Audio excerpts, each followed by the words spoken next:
یہ جملہ امام کا بڑا عجیب جملہ ہے. امام فرماتے ہیں کہ مثال کے طور پر جب تمہاری آنکھ میں تکلیف ہوتی ہے، کیا تو اس آنکھ کو اپنے وجود کا حصہ سمجھتا ہے کہ نہیں؟ کہا مولا کہ کبھی تم نے اس کو اپنے وجود کا حصے سے الگ نہیں کیا، کیونکہ اگر الگ ہوتی، کیونکہ یہ آنکھ تجھے تکلیف دے رہی ہے. جب آنکھ میں چھید چلی جاتی ہے آپ کو تکلیف ہوتی ہے، گویا یہ آنکھ آپ کو تکلیف دے رہی ہے. آپ نے کبھی اپنی آنکھ کو پھوڑا نہیں.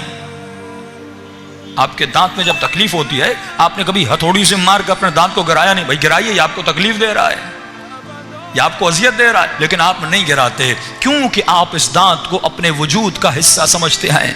اب امام حسین کا جملہ سمجھیے اور پڑھیے اور غور و فکر کیجئے. مولا فرماتے اے شیعو تم سب ہمارے وجود کا حصہ ہو.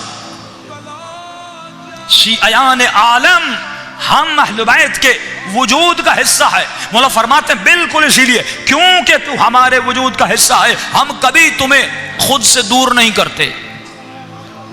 ہم کوشش کرتے ہیں تمہاری پرابلم کو حل کیا جائے، ہم کوشش کرتے ہیں تمہاری اس گناہ کی بیماری کو دور کیا جائے. اور فرمایا جب تمہیں تکلیف ہوتی ہے تو یہ مت سمجھنا یہ تکلیف تمہیں ہو رہی ہے، یہ تکلیف ہمیں ہوتی ہے.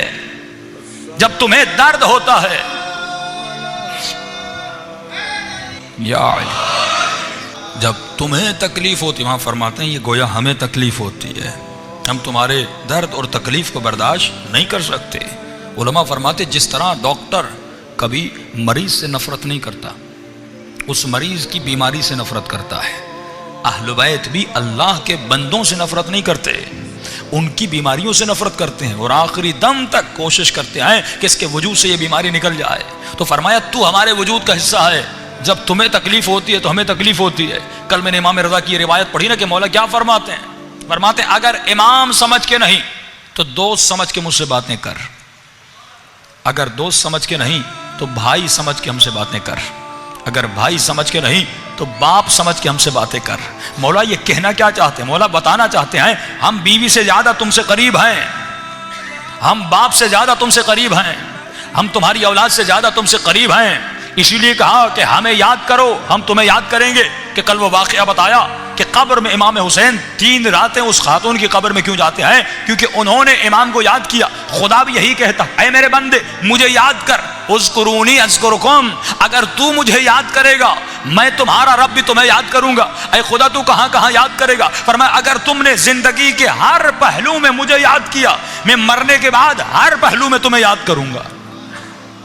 لیکن اگر تم نے اولاد کی خاطر مجھے بلا دیا، بیوی کی خاطر مجھے بلا دیا، بچوں کی خاطر مجھے بلا دیا، ان کی پڑھائی کے پیسے چاہیے تھے حرام مال کے پیچھے چلے گئے اور اپنے رب کو بھلا دیا، اپنے آقا کو بھلا دیا، تو مولا فرماتے یوم یفر المرء من اخیہ، قیامت کا دن وہ دن ہوگا کہ جب بیٹی باپ سے بھاگے گی، باپ بیٹی سے بھاگے گا، شوہر بیوی سے بھاگے گا، بیوی شوہر سے بھاگے گی. کہ مولا کیوں بھاگے گی؟ امام فرماتے 2 وجوہات ہیں. ایک وجہ یہ کیونکہ اس کی اپنی نیکیاں کم ہوں گی، کہیں کوئی مجھ سے نیکیوں کا سوال نہ کر لے، کہیں مجھ سے کچھ مانگ نہ لے، شاید میں جواب نہ دے پاؤں. دوسری وجہ مولا فرماتے قیامت کا دن وہ دن ہے کہ یوم تبلی السرائر، کہ وہاں پر جتنے چھپے ہوئے راز ہیں وہ ظاہر ہو جائیں گے، گناہوں کی تجوریاں کھل جائیں گی، چھپے ہوئے راز ظاہر ہو جائیں گے. جب راز ظاہر ہو جائیں گے اس بندے گنہگار کی شکل بدل جائے گی، اس کی صورت بدل جائے گی. یہ نہیں چاہے گا اس کا شوہر اسے دیکھے، یہ نہیں چاہے گی اس کا بھائی اسے دیکھے، یہ نہیں چاہے گا اس کا بیٹا اسے دیکھے. مولا فرماتے ہیں اس دن ایک چیز تجھے کام آئے گی. مولا وہ کون سی چیز ہے؟ فرمایا اگر تم نے اپنے رب کو یاد کیا،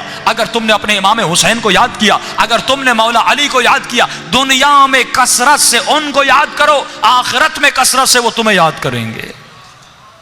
لیکن اگر ان کو یاد نہ کیا کہ مولا کیسے یاد کریں؟ فرمایا ہر لمحے میں ہمیں یاد کرتے رہو، تمہاری زبان پر ہمیشہ ذکر پروردگار عالم ہو. کل میں نے اشارہ دیا تھا کہ ایک دفعہ خدا کہتا ہے میرا ذکر کرو میں تمہارا ذکر کروں گا، ایک مرتبہ کہتا ہے ذکر کثیر کرو، چلتے پھرتے تمہاری زبان پر میرا ذکر ہونا چاہیے. ایک دفعہ کہتا ہے کہ وَاذْكُرْ رَبَّكَ فِي نَفْسِكَ، اپنے نفس کے اندر اپنے رب کا ذکر کرو. کہ مولا یہ ذکر نفسی کیا ہے؟ امام فرماتے ہیں یہ اعلیٰ ترین منزل ذکر ہے. کہ مولا کیسی منزل ہے؟ فرمایا ایک مرتبہ تو زبان سے اللہ کا ذکر کرتا ہے، لیکن ایک مرتبہ ملکہ حاصل ہو جاتا ہے. اب جب بھی تو سانس لیتا ہے تیری سانسیں بھی یہ اللہ کہہ رہی ہیں، تیری ہر نکلتی ہوئی سانس سے اللہ کا ذکر آ رہا ہے، ہر جاتی ہوئی سانس سے اللہ کا ذکر آ رہا ہے. جس طرح آغائے کشمیری جب سانس لیتے تھے تو کہتے تھے لا الہ الا اللہ، جب سانس نکلتی تھی تو کہتے تھے لا الہ الا اللہ. یہ زبان سے نہیں کہتے تھے، یہ ذکر ذکر قلبی ہے، یعنی ان کے دل سے آواز آتی تھی لا الہ الا اللہ، ان کے دل سے آواز آتی تھی یا اللہ، ان کے دل سے آواز آتی تھی یا رحمان۔ فرمایا دل وہ عضو ہے کہ جہاں پہ ایک سیکنڈ میں تمہارا خون کہاں سے کہاں پہنچتا ہے۔ اب جب دل نے ذکر خدا کیا،